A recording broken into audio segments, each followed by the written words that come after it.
Once upon a time, in a small village nestled between rolling green hills, there lived a boy named Lucas. He was sharp-minded, full of energy, and always ready for adventure. But there was one thing he refused to do: pray.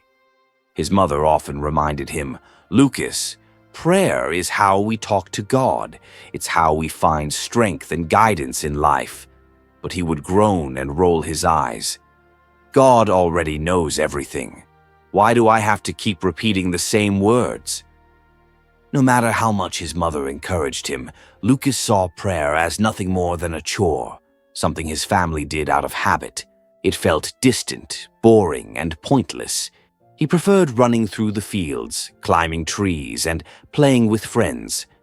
Sunday Mass felt like an eternity, and every time his mother asked him to say the rosary, he found an excuse. At night, he muttered a few quick words just to get it over with. "I don't need prayer," he often thought. "I can handle things on my own." One day, just before family prayer time, Lucas slipped out of the house. He wanted to be anywhere but home, away from his mother's reminders. As he wandered toward the fields, kicking a stone along the path, he felt free. The cool morning air filled his lungs, and for a while, he forgot about everything else.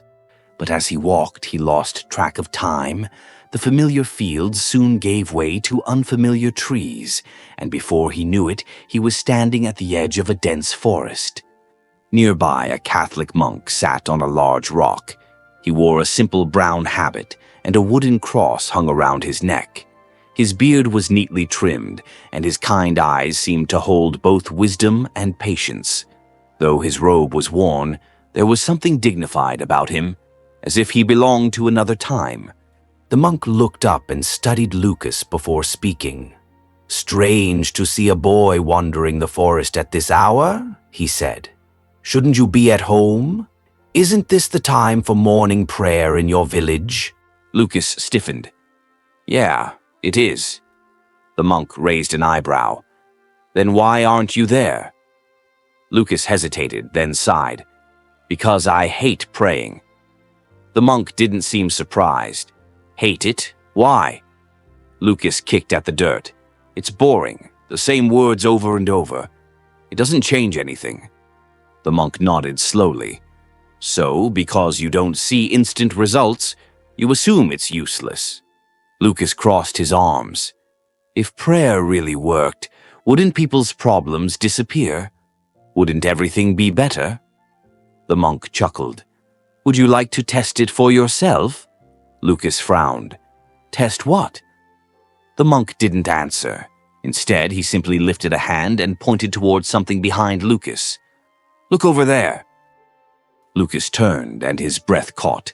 A vast canyon stretched before him, so deep and dark that he couldn't see the bottom.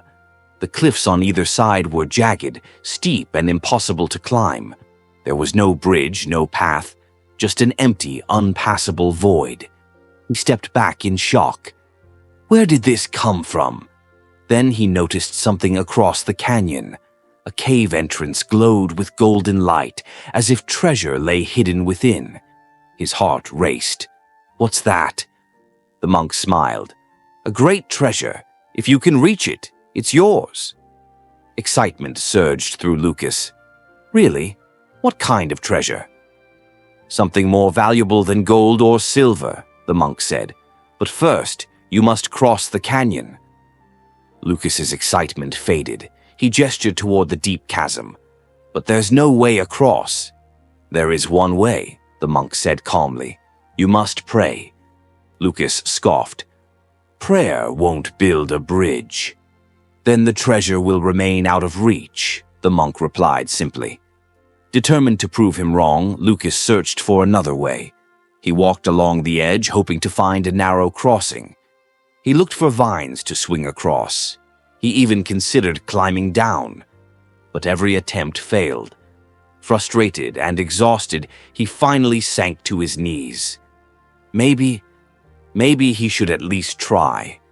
Feeling foolish, he folded his hands and whispered, "God, if you're really there, if you can hear me, please help me." At first, nothing. Then a faint flicker of light. Slowly the glow stretched and took shape, forming a shimmering golden bridge across the canyon. Lucas gasped. "Go ahead," the monk said. "Walk across." Doubt crept in. What if it vanished beneath his feet? But there was only one way to find out. He took a deep breath, stepped forward, and the bridge held. Lucas moved cautiously. The bridge felt solid, but doubt gnawed at him. What if this is just a trick? Suddenly, a gust of wind howled through the canyon, shaking the bridge. Lucas staggered, panic gripping him. "Lord, please help me stand firm," he cried. Instantly, the bridge steadied. The wind still roared, but his path remained unshaken. Could prayer really be working? He pressed forward, but soon a thick fog rolled in, swallowing the bridge ahead. His stomach twisted. One wrong step and I'll fall. He considered turning back, but then he remembered. The wind had nearly thrown him off, and prayer had saved him. Placing a hand over his chest, he whispered, "Lord, light my way." The bridge glowed brighter, revealing the path ahead. He moved forward, learning to trust. The deeper he went, the harder it became. Shadows loomed below, whispering doubts. "You're going to fail. The treasure isn't real. God isn't listening." Lucas clenched his fists. "No," he said firmly. He kept walking, repeating, "God is with me. I will not be afraid." With each step of faith, the shadows faded. At last, he reached the other side. The golden bridge vanished the moment his foot touched solid ground.